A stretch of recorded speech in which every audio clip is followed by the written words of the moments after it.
Watercolor Wax Resist. Today I have 8 really clever techniques for you. I guarantee that at least some of them you will never have seen before. Welcome back to my channel. If you are new here, my name is Michelle. On this channel I make videos about all things watercolor, as well as drawing, mixed media, even a little bit of motivation and business for artists too. Please do consider subscribing. If you click the bell icon, you can get notified every time I have a new video for you. I make at least one free video a week here on YouTube on a Thursday with extra content for Patreon subscribers.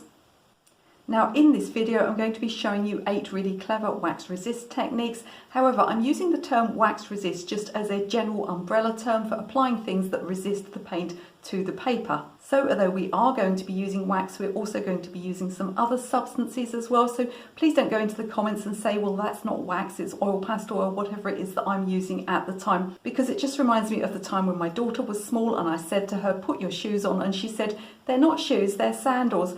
And it's at that time that, you have to kind of center yourself and breathe in, breathe out, and remind yourself that murdering your offspring is frowned upon in polite society. So please don't pick me up on it in the comments, because I'm telling you right now that not all the substances I'm using today are wax, and that wax resist is the umbrella term that I'm using to describe the techniques. So one or two things to tell you about before we start. The first one is that you should use old brushes for these techniques, because although the wax may look as if it is adhered firmly to your paper, in reality it often comes up on the brush, a little bit of it sort of a film, and it can really ruin your best brushes. So I do suggest that you use old brushes for all of these techniques. We'll also be using masking tape for any areas that we don't want the wax to go onto, and we're going to apply the masking tape on the paper to protect those areas. Now it's really important that when you use masking tape you tear some off, unless you're using something that you know is really low tack and you know is not going to tear your paper. If you're using standard masking tape like me, you need to tear off a piece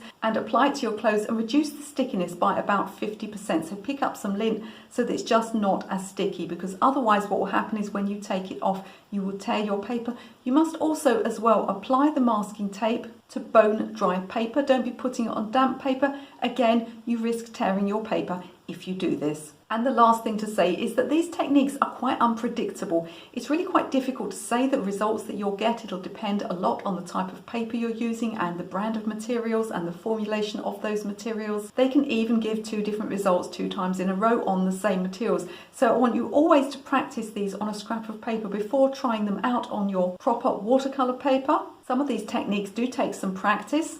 Otherwise they can look quite unnatural, so I want you to always try them out on a scrap of paper before you commit to putting them on your paper. Now, people have said to me, can you get the wax off the paper if you make a mistake? A little bit. I mean, I've seen people put cloths on and iron and things like that, but you can never guarantee getting all of the wax or the oil off of your paper. In fact, I can pretty much guarantee that you won't get it all off of your paper. So that's why it's really important to try these techniques out before you go on to using them in one of your best paintings. Now, one of the downsides to wax resist techniques is it's quite hard to apply the wax or the pastel very neatly. But what if there was a way of applying it as neatly as masking fluid in small details? I'm going to show you how to do that with our first technique. We're going to make a thin line. It's really easy. Let me show you how it's done. So let me tell you about the materials I'm using today. This is just some SAA practice paper. SAA is a British brand. Now, this is not a very textured surface, it's quite a smooth surface, so some of the results you get if you're on a more textured watercolour paper may actually be more effective, or they may be more broken, so it's just a matter of experimenting and seeing what you like. I've got a couple of very old brushes here because we're going to pick up a little bit of the wax, so I don't want to use my best brushes. And I'll be using these paints today, so these are ones that I squeezed out from my tubes. And this is my Jackman's Art Materials. This is my Essentials set. So those are the colours that I chose for beginners.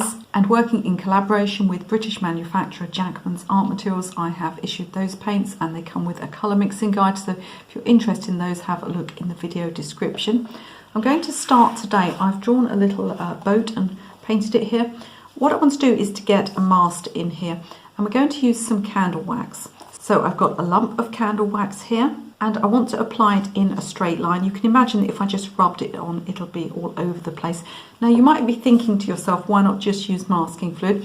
But there are actually some advantages to using candle wax. Now you could of course use masking fluid, no problem with that. Candle wax is more durable, it will stay on your paper. So you can take your paintbrush across it multiple times. You don't have to worry that your masking fluid is going to lift or come off. You don't have to worry about leaving it on too long, about it possibly tearing your paper. If you're just one of these people that can't stand masking fluid and finds it a real nuisance to use, then candle wax might be the answer. So in order to get a straight edge here, what I'm going to do is I'm going to mask the areas where I don't want it. So what I'll do is I'll take this up here, and I have, as I said previously, I've stuck this on my clothing so that I've got some lint on it, so that it's not going to tear my paper.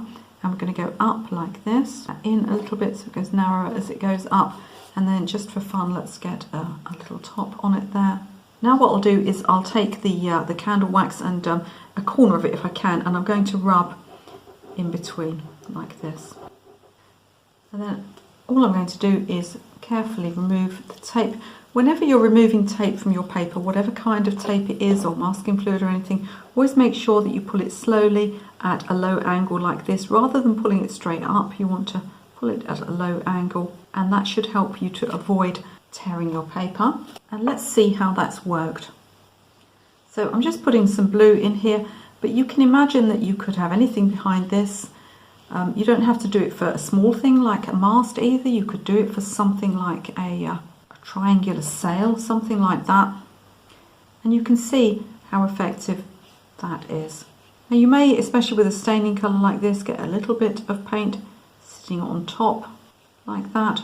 But I actually think that's a really lovely, really natural effect. And you see how we've worked so that it's just as precise as masking fluid, and it's much more durable, and unlike masking fluid, it can be left on. So absolutely fantastic for these little details, posts, things like that. And I'm going to show you shortly how it can be used on top of dry paint as well. Because it's transparent, you don't only have to reserve white paper, you can also reserve other colours. For our second technique, we're sticking with the candle wax, and I'm going to show you how to create realistic splashy water that's moving. This is good for things like fountains and waterfalls and waves. When I first started painting in watercolour, I used to try and do waves in masking fluid. If you've ever done this, you know that it's really too hard edged. It doesn't look very realistic at all. This is a much better option. Let me show you how it works. So what I'm doing this time is I'm rubbing the candle wax on freestyle, as it were. Now, because it's so transparent, you can't really see where it's going, so you do want to have, as I said, you want to have a practice with this first, and it can be really a great way of getting waves, and especially when you get that stuff where you get the waves hitting the beach and then you get sea spray coming up. Always want to apply it very mindfully. Don't just don't just scribble with it, because you'll find that you get those scribble shapes, just appearing. So you want to be very careful about the way you apply it, not just apply it randomly. And let's have a go with that. And again, let's just take some paint over the top. And as you can see, as you start to hit the area where the candle has been applied, you start to get these lovely soft broken effects.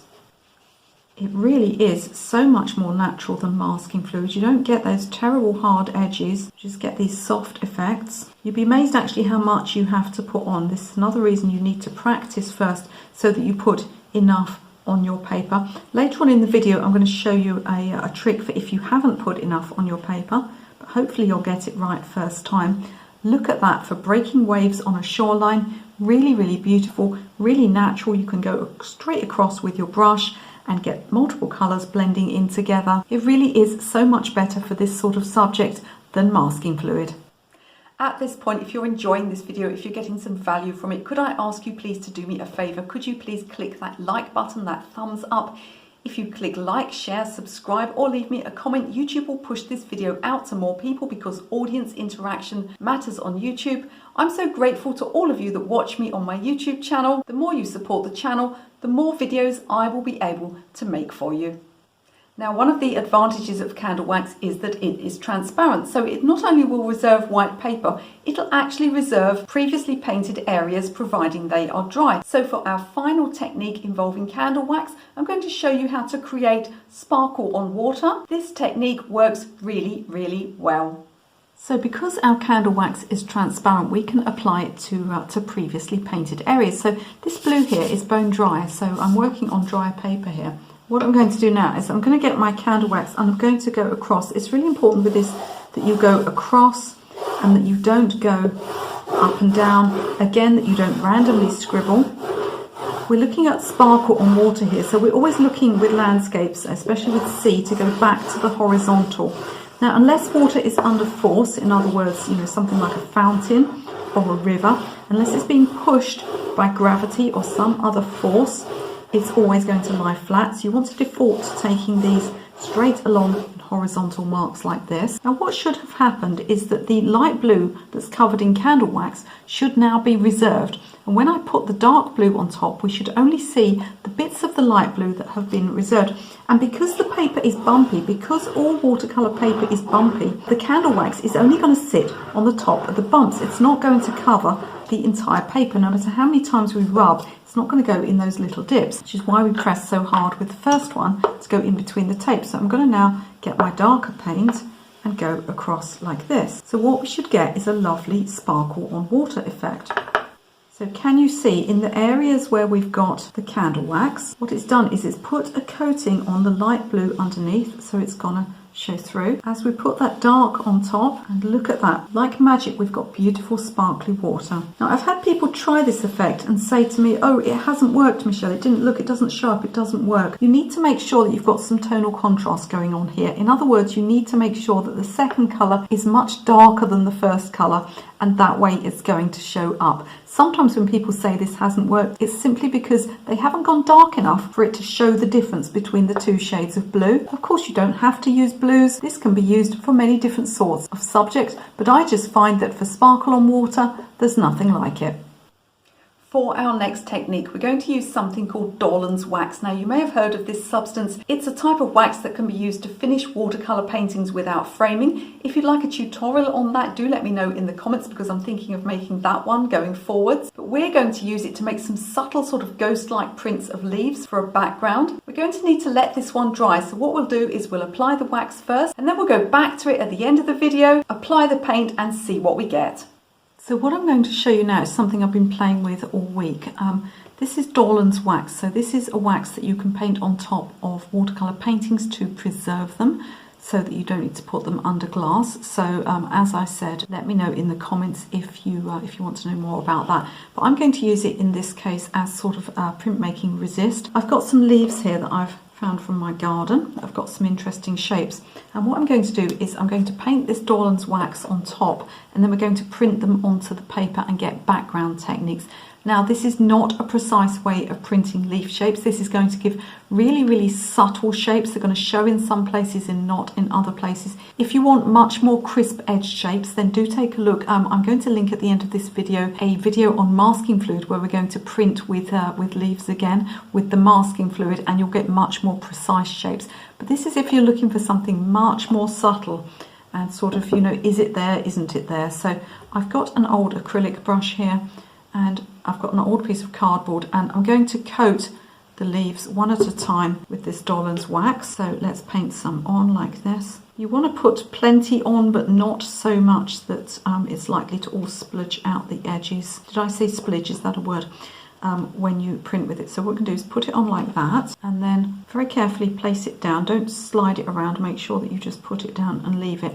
And then I'm going to get some paper towel like this, place it over the top, and I'm just going to hit it basically, and take that up, and I'm going to peel. Now we're going to let this dry, so I'm going to show you this again at the end of the video, but I'm going to go through the process. So let's do another one. I just happen to have a piece of cardboard here, but I tend to use magazine paper for this actually, rather than newspaper. If you're doing something like this, newspaper tends to get the print coming off it, the ink coming off it, whereas magazine paper that's a bit shiny is good for this. But I just happen to have finished writing on a notepad and had this piece of cardboard left over, so we're going to do like this, and again we're going to paint on, and then I'm going to place it on the paper in a different place. Make sure that you use a different piece of paper towel. You don't want any wax getting transferred where you don't need it. I'm going to place it down like this, and a clean piece of paper towel. And again, you could experiment, you know, you can use rollers and things like that. If you do printmaking, you'll be able to use a roller on this as well. It doesn't really matter, just some way of pressing it down,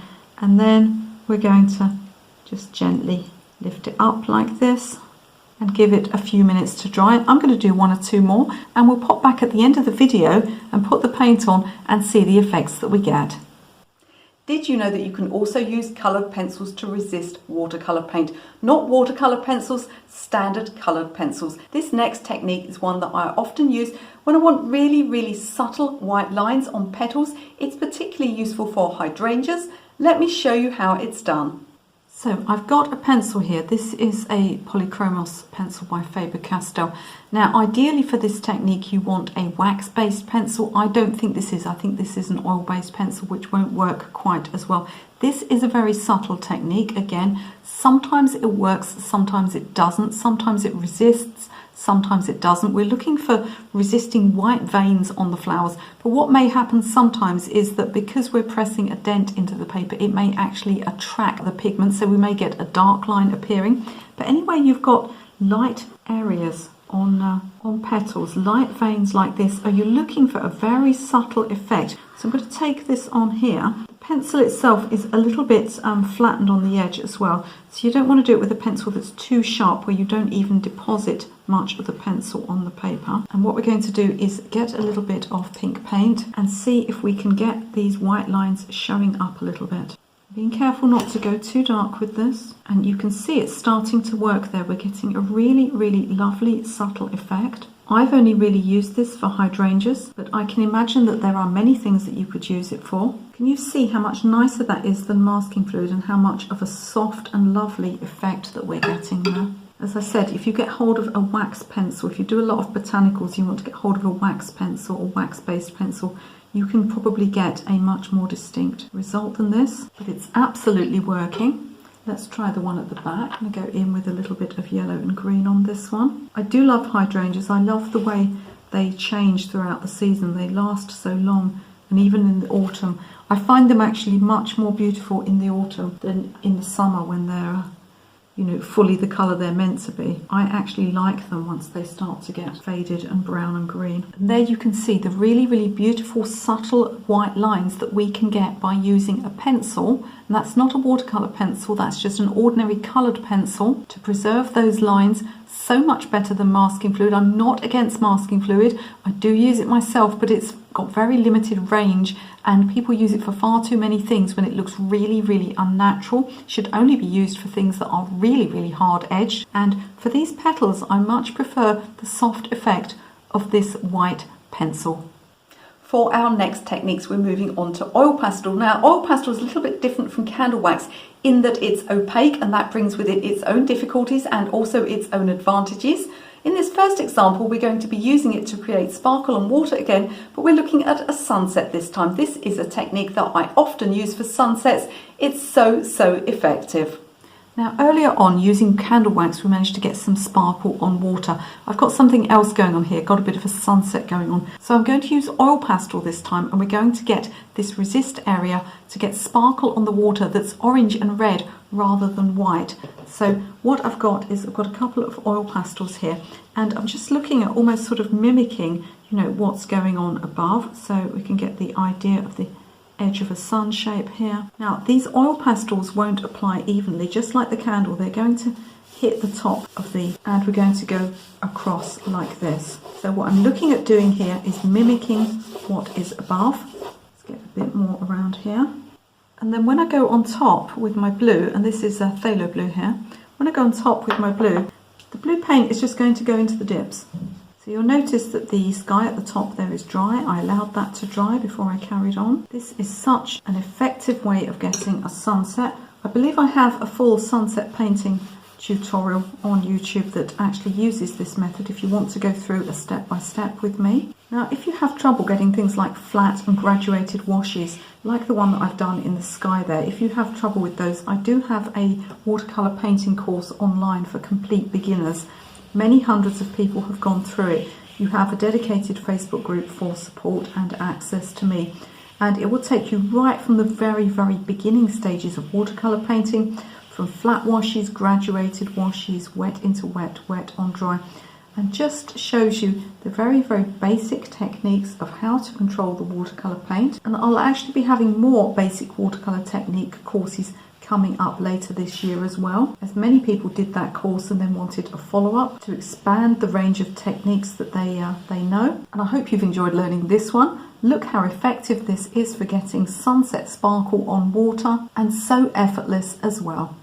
For our next technique, we're going to be creating those splashy waves again, but we're going to be using white oil pastel. Now this is really to be used if you perhaps applied your wax crown and it didn't show up enough, or if you painted over an area that should have been white. So in other words, if you're doing some kind of seascape and you didn't reserve as much white for the waves and the sparkle on the water as you wanted to, because the oil pastel is opaque, you can rescue your painting. Let me show you how it works.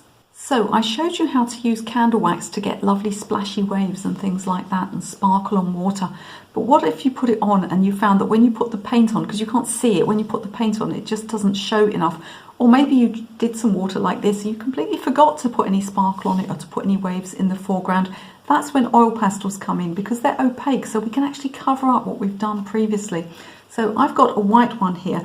Now forgive me, this is actually iridescent and not ordinary white, and that's because many moons ago one of my students went off with my white oil pastel, and ever since then, you know, despite many videos since then, I have forgotten to replace it, and this one's getting small as well, so this is an iridescent one, but it'll have exactly the same effect. So I'm going to go across here. Now this blue is fairly light, so we may need to put another darker layer on top to get this to show up properly. It's all about what I was saying about, you know, about getting tonal contrast. So if you see, you do something like this, you think that it's not actually showing up very much, then we can go on with a darker layer of paint. That's what we're going to do in a minute. So I've put plenty of oil pastel on there, and let's go in now with our darker paint. Really getting some use now, this phthalo blue, isn't it? Let's carry on painting that down. And so even though we'd covered the whole area up with light blue, we can now go on top and get a lighter area reserved. Coming down here, what I'm going to do as I get to the front here, I'm going to drop a little bit of yellow in and get a little bit more of some greens in the foreground there. Perhaps a bit of sand colour as well. And you can see how we've added all of this texture to this area that was previously painted and completely flat. Now that's not the end of it either. If I decide that it needs even more, I can let that dry and put another layer on top. If I had a pure white pastel, I could get it even brighter rather than the iridescent one I've got, which has got a slight sheen to it. We've rescued that sea and given it a lot more interest. Now oil pastel doesn't only have to be used for water, you can use it for all kinds of things. It's really, really great for adding areas of texture. I've used it for things like underwater corals, I've used it for tree bark. One of the places that it works really, really well is for things like pollen in the centre of flowers. Let me show you how I use it to get the texture in the centre of a daisy. It's really effective and it will save you lots of time. So I've got a couple of green oil pastels here, and these actually are the Van Gogh range from Talens. That's their students' quality, but actually it's really, really fine for watercolour painting. If you want to get these oil pastels, they are, you know, they're very, very cheap considering the amount you get in a set. And what I'm going to do now is add some little dark areas. I say dark, I mean the green is quite bright here, but we're going to have a yellow centre here. I'm going to go round like this. I'm going to have the darker one at the outside edge. Now, if I wanted to be, you know, if I wanted to go right up to the edge of those petals, I could take the masking tape over them again and mask them out so I get right up to the edge there. But for the purposes of today's video, it's fine. I'm just going to take a bit around the edge like that. Maybe we'll get a little bit in the center as well.